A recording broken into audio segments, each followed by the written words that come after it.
de l'Ogooué-Vindo au nord-est, l'Ogooué-Lolo au sud-est et du potentiel d'autres provinces dont le Moyen-Ogooué, chef-lieu Lambaréné, à 3 heures de route de Libreville, où la CAISTAB, la Caisse de stabilisation et de péréquation, qui gère la filière café-cacao, a créé de nouvelles plantations.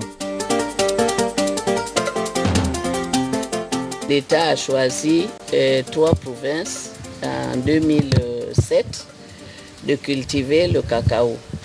Ils étaient en train de chercher comment contacter les gens pour pouvoir préparer et planter le cacao, et ils cherchaient les associations.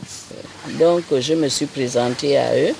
J'ai dit bon, j'ai une plantation déjà communautaire, j'ai une association, je peux m'inscrire aussi pour pouvoir planter le cacao.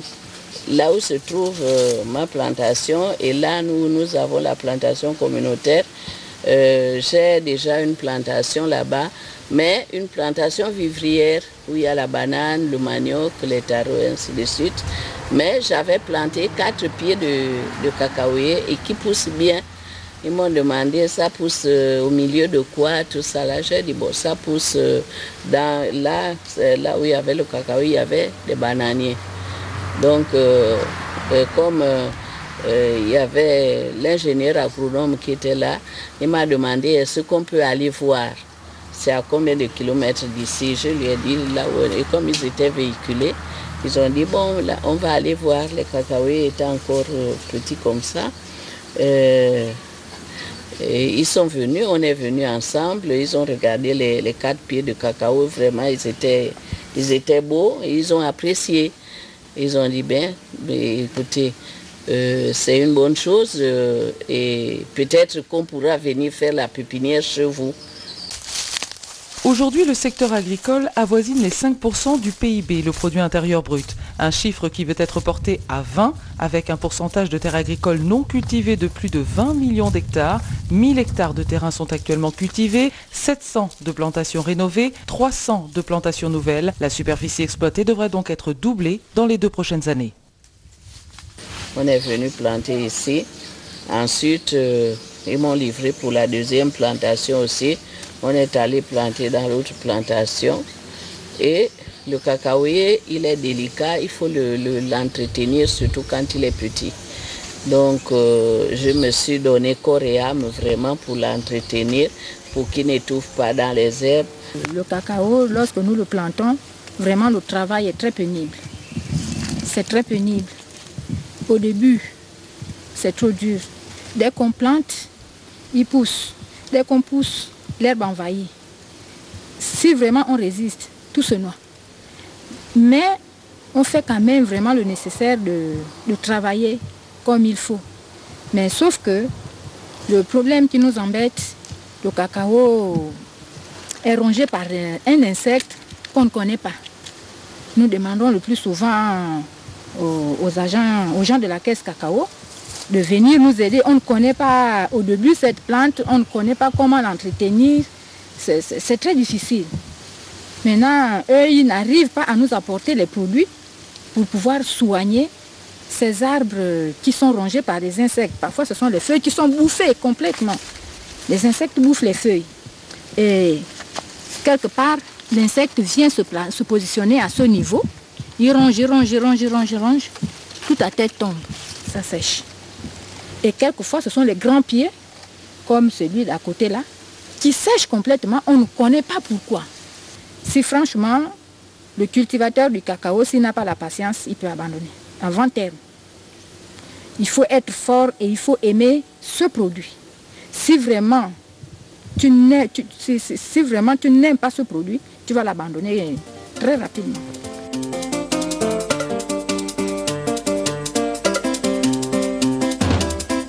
Ils nous ont apporté de l'aide avec des gens qui venaient dans l'année peut-être 1 fois ou 2 fois pour défricher. Vous voyez, 1 hectare, est-ce qu'on peut défricher ça avec 1 fois 4 ou 5 personnes. Et vraiment, c'est nous-mêmes qui avons tout fait. Cette année-ci, nous avons déblayé une certaine partie. Il reste seulement l'abattage. Donc on a débroussé, il reste à abattre. et tronçonner le bois. Voyez-vous toutes ces étapes-là, ça demande, n'est-ce pas, beaucoup d'efforts, non seulement physiques, mais aussi financiers. C'est une plante qui, n'est-ce pas, donne à toutes saisons. Il donne à toutes saisons, donc il n'est pas comme d'autres, prenant le cas de l'avocatier qui, après donner, vous attendez encore 6 mois avant de donner. Non, mais le cacao, ça donne progressivement.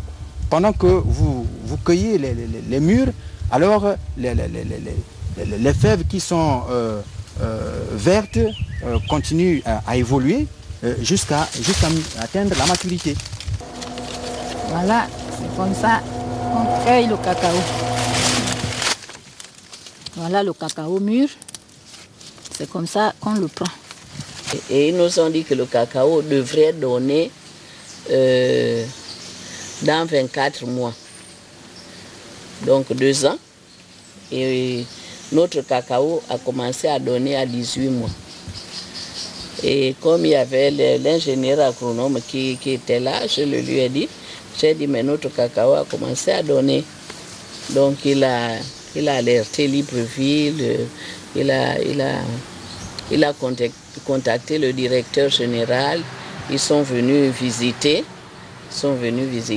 Vraiment ils étaient émerveillés, même on l'a photographié au pied d'un petit cacaoyer comme ça qui avait 30 cabosses. Mais entre-temps, mon cacaoyer, les 4 pieds que j'avais avant, avaient commencé déjà à donner. Et quand ils avaient donné, j'ai un pied qui a donné plus de 100 cabosses. 300 tonnes de café cacao produits par an exportés en Espagne, France, Pays-Bas, États-Unis, 2500 tonnes visées d'ici 2012-2013. Vraiment, j'étais dépassée. Et tous les 4 ont commencé à donner. Je me suis dit, je vais essayer de sécher. Je ne connaissais pas comment sécher, comment faire et comment faire. Un programme agricole de sécurité alimentaire et de croissance se met en place, financé à hauteur de 52 millions d'euros pour les investissements agricoles et agro-industriels, assorti d'un fonds de garantie agricole de près d'1,5 million d'euros. Cette feuille de bananier, je la mets dans le fermentoir pour permettre de mettre les fèves de cacao. Quand tout est terminé, je ferme.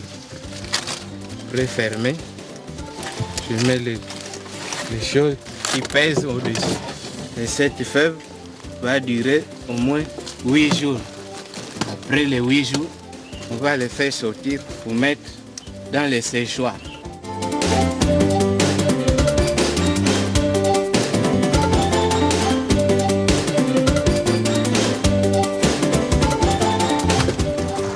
Pour sécher le cacao, ça dépend du temps. Quand il n'y a pas de soleil, et quand il y a du soleil, ça peut mettre 1 semaine au plus. Et là, une passoire comme ça, c'est plus 5 kilos. Là, je mets dans le sac pour que ça parte à la cambine.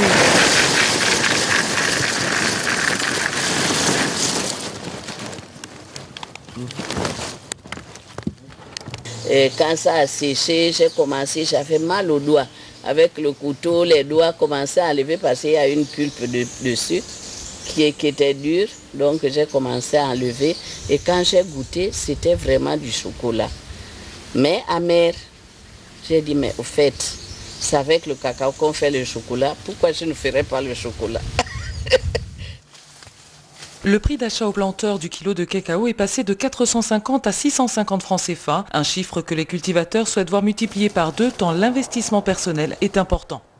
Là, on n'a pas eu encore l'idée sur les coûts des machines. C'est à Libreville, le premier robot que j'ai acheté, il était à 80 000, quelque chose comme ça. Mais il s'est grillé un peu de temps. Donc, là, mon beau-fils venait de m'acheter un à 150 000, mais je suis allée à CK2. J'ai vu des robots qui sont à 400 et 500 000. Bon, c'est comme ça, quand j'ai vu ça, j'ai préféré d'abord envoyer quelqu'un au Cameroun, comme ils font du chocolat, peut-être que je peux le trouver un peu moins cher là-bas. Comme le coût, les dépenses, je les supporte seul. Donc je suis obligée de chercher la manière, les choses les moins coûteuses pour pouvoir utiliser. Et puis comme je voudrais qu'on installe la fabrication du cacao, du chocolat ici, donc ici il n'y a pas d'électricité, donc il me faut acheter un groupe électrogène que je vais mettre ici, éclairer la place, et puis pour utiliser les machines. En particulier c'était pour ça, éclairer, mais la priorité c'est utiliser les machines électriques, parce que les cacao on ne peut pas le faire sans électricité. Et aussi, par exemple, quand on fait le cacao, aussi, il y a aussi la conservation, parce qu'au Gabon, il y a beaucoup d'humidité, et faire une pièce spéciale où on peut conserver les produits finis ou bien les produits, si par exemple on ne les utilise pas constamment, que ça ne se gaspille pas. Après 3 ans de culture, première tonne récoltée sur 7 des 45 hectares cultivés, le Moyen-Ogooué pourrait devenir une province agricole productrice et un centre de stockage pour approvisionner le reste du pays. Après le séchage, c'est ce qui donne. Et ça, c'est du cacao, de la fève pilée, pour pouvoir faire un pain. Je suis arrivée là parce que j'étais en train de chercher comment faire du chocolat. J'ai fini par, après la recherche, à obtenir du chocolat comme ça, que l'on peut manger et qui a le goût du chocolat, qui peut fondre à la bouche. Et là, je suis arrivée à chercher à faire le beurre du cacao, parce que j'ai vu tout cela dans l'internet, comment on peut extraire le beurre de cacao pour pouvoir en consommer et pour pouvoir faire autre chose qu'on utilise pour faire les suppositoires, pour faire du cosmétique. Donc selon ces vertus, j'ai préféré moi-même, en faisant des recherches, voir comment je peux transformer mes fèves de cacao en chocolat consommable au Gabon, d'abord, parce que je voudrais que les Gabonais consomment le chocolat de chez eux, parce que c'est leur propriété. Nous ne sommes que simples planteurs. Lorsque nous voyons ce cacao évoluer jusqu'à ce moment-là, nous sommes très contents par rapport vraiment aux efforts que nous avons fournis. Et nous sentons que il y a quelque chose, il y a vraiment quelque chose. Et ça nous donne, n'est-ce pas, l'engouement dans le travail. Hein. Malheureusement qu'en ce moment, il n'y a pas de moyens pour, n'est-ce pas, nous faire des salaires. Mais nous savons plus tard que ce cacao va nous donner des salaires.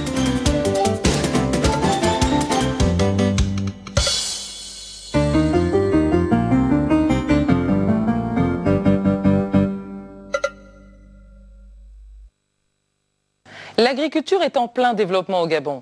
Il s'agit d'atteindre les objectifs du millénaire, dont l'échéance est fixée à 2015. Parmi eux, réduire de moitié la pauvreté, mais aussi atteindre l'autosuffisance alimentaire. Parlons maintenant de ce qui fait l'essence même de l'identité africaine, à savoir la culture qui est si chère à tout un chacun. Parlons de cette pierre de Mbigou, propre au Gabon. Elle est taillée depuis des générations de manière artisanale avec un savoir-faire ancestral. Un savoir-faire que nous font partager en exclusivité les sculpteurs de la pierre de Mbigou. Aux générations futures,